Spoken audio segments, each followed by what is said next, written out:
2021 წლის მასწავლებელთა სასერტიფიკაციო გამოცდები ფიზიკაში მეორე ვარიანტი ამოცანა ნომერი 5. რა მანძილს გავლის ჰარმონიულად მერხევის სხეული 4 წამში, თუ მისი რხევის პერიოდია 0.5 წამი, ხოლო ამპლიტუდა კი 1 სანტიმეტრიო. გვეკითხებიან, ასე იგი მოცემული გვაქვს ტეუდრის, პატარა უდრის 4 წამს. რხევის პერიოდი, ანუ ის დრო რა დროშიც ეს ჩვენი მერხევის სხეული ერთ სრულ რხევას ასრულებს ტე დიდი უდრის 0.5 წამსო.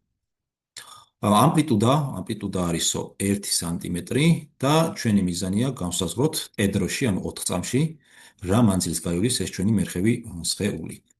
კარგი, ახლა იმის გათვალისწინებით, რომ ერთი სრული რხევის დროს, ანუ ტე დროში, ერთი სრული რხევის დროს, მერხევის სხეული გადის 4 ამპლიტუდის ტოლ მანძილს, ტე დროში გადის 4 ამპლიტუდის ტოლ მანძილს და ჩვენ გვაინტერესებს ტე დროში, 4 წამში, ტე დროში რა მანძილს გადის? ტე დროში გადის ეს მანძილს.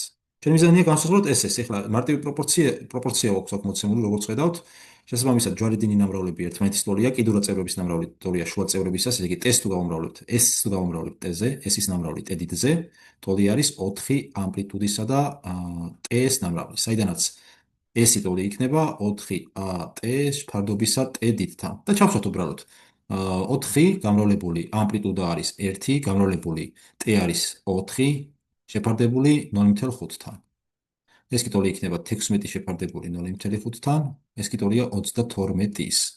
ანუ საბოლოოდ, რომ დავწეროთ, ესი ტოლი ყოფილა 32 სანტიმეტრის. პასუხი E.